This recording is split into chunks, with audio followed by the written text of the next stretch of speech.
ابن ماجہ میں جو ہے اس کا نمبر ہے یعنی 2273 نمبر ہے اس کا، اور یہ حدیث آپ کو مل جائے گی اور بھی کئی کتابوں جیسے کہ مسند احمد ہے، اس کے اندر بھی یہ جو ہے حدیث مل جائے گی، اور تحفۃ الاشرف ایک کتاب ہے اس کے اندر بھی یہ حدیث مل جائے گی۔ تو عزیز دوستو، اگرچہ اس حدیث کی سند ضعیف ہے،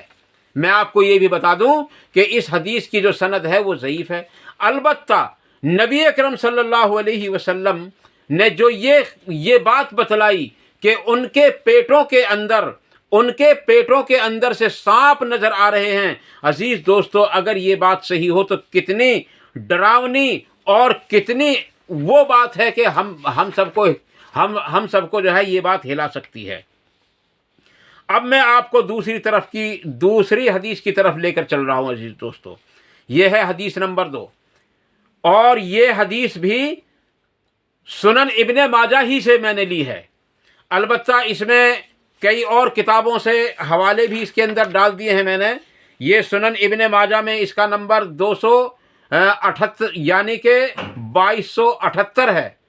اور یہ حدیث آپ کو کئی کتابوں میں اور بھی مل جائے گی عزیز دوستو۔ یہ حدیث ہے حضرت ابو ہریرہ رضی اللہ تعالیٰ عنہ اس کے راوی ہیں، یہ کہتے ہیں کہ نبی اکرم صلی اللہ علیہ وسلم نے ارشاد فرمایا کہ لوگوں پر ایک زمانہ ایسا بھی آئے گا کہ کوئی آدمی سود سے نہیں بچ پائے گا، یہاں تک کہ اگر کوئی اس کو نہ بھی کھائے گا تو اس تک اس کا غبار ضرور پہنچ جائے گا۔ عزیز دوستو، یہ بات بالکل آج کے وقت میں بالکل صادق اتر رہی ہے۔ وہ کیسے؟ جس کا پیسہ بینک کے اندر پڑا ہوا ہے وہ یقیناً سود کھا رہا ہے۔ نمبر 2، آدمی کسی نہ کسی بہانے کے اعتبار سے سود پر قرض لے لیتا ہے اور پھر سود دیتا ہے، تو عزیز دوستو اس تک بھی سود کا غبار پہنچ جاتا ہے۔ میں آپ کو اس حدیث کے آنے سے پہلے ایک حدیث بیان کر دوں۔ نبی اکرم صلی اللہ علیہ وسلم نے ارشاد فرمایا کہ سود کے 70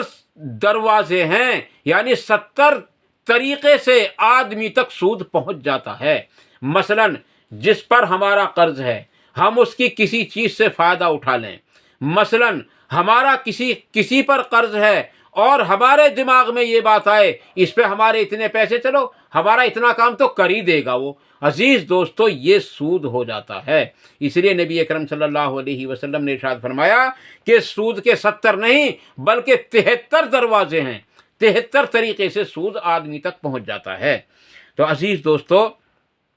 نبی اکرم صلی اللہ علیہ وسلم فرما رہے ہیں کیا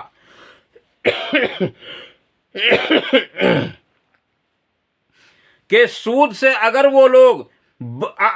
اگر کوئی بچ بھی جائے گا وہ اور اس کو نہ بھی کھائے گا تو اس کا غبار اس تک ضرور پہنچ جائے گا۔ یہی اس حدیث کا مطلب ہے کہ اس کا غبار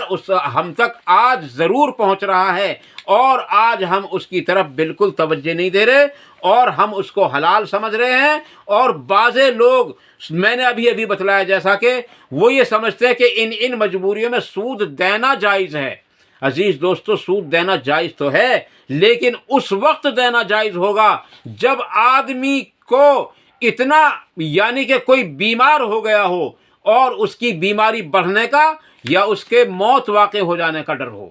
اور اس کو کہیں پیسہ نہ مل رہا ہو، تو اس حال میں سود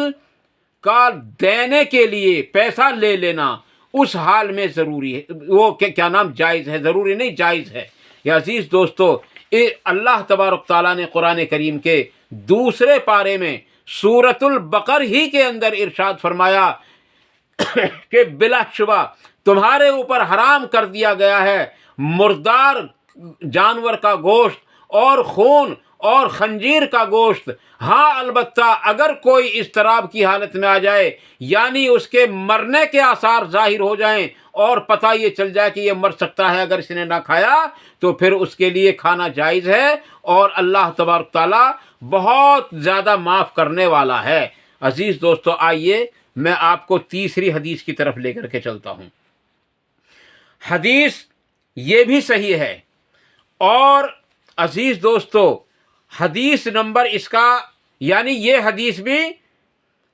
جو ہے سنن ابن ماجہ ہی سے میں نے لی ہے، یہ حدیث بھی میں نے سنن ابن ماجہ ہی سے لی ہے، اور اس کا بعد میں آپ کو نمبر بھی بتلا دوں گا۔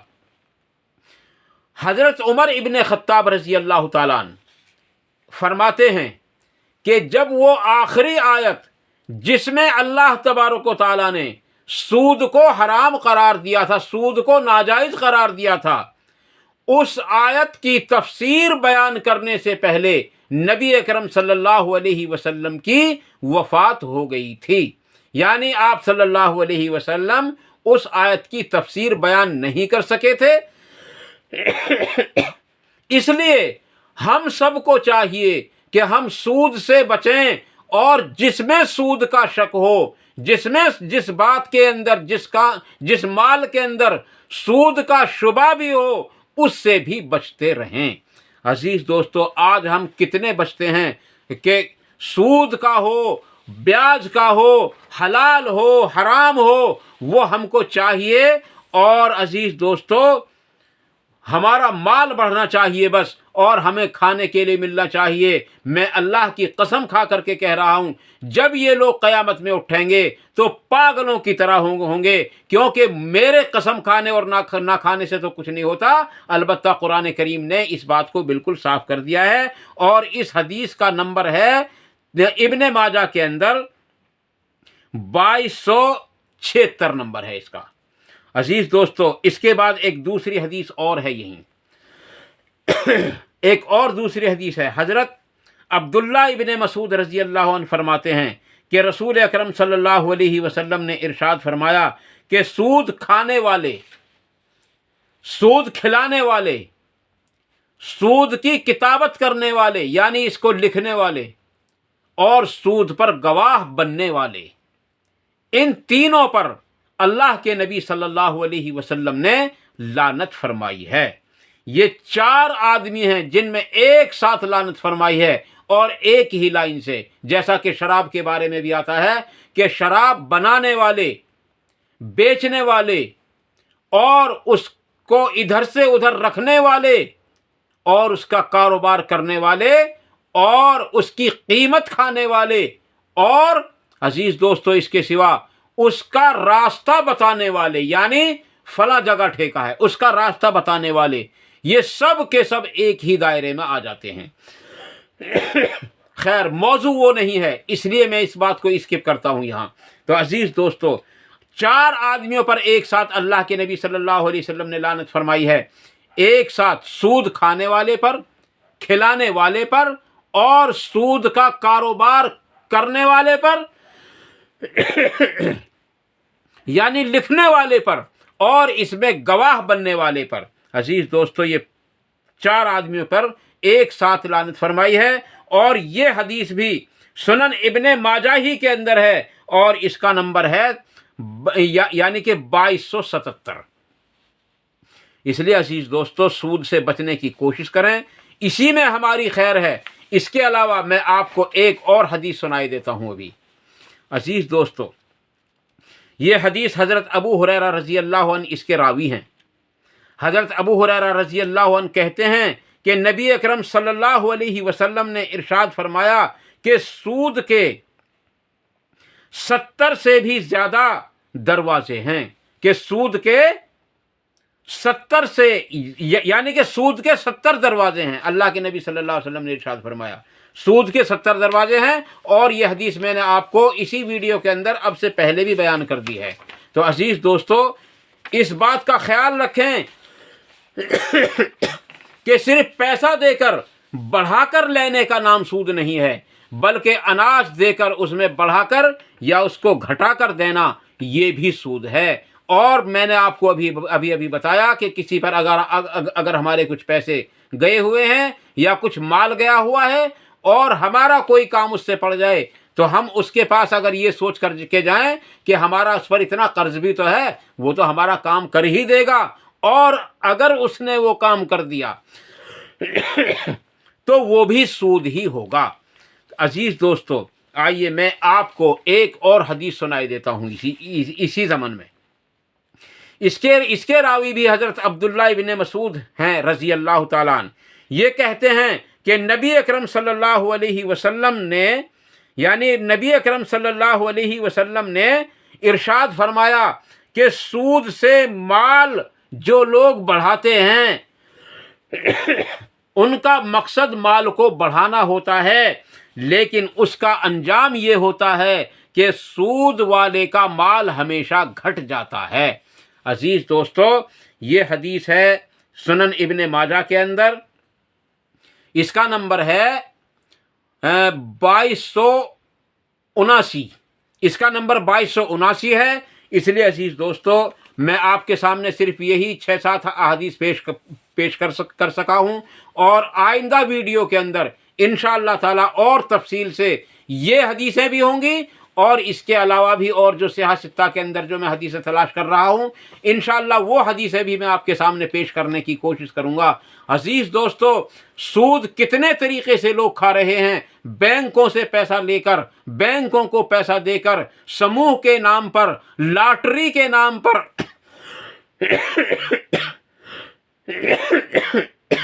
ڈرو کے نام پر، اور بہت سارے مقامات ایسے ہیں جن کے ذریعے سے سود کھایا جا رہا ہے، اور جن کے ذریعے سے سود کھلایا جا رہا ہے، اور جن کے ذریعے سے سود کی کتابت بھی ہو رہی ہے، اور جو سود کے کاروبار کو خوب لوگ مزے کے ساتھ انجام دے رہے ہیں۔ خدا نخواستہ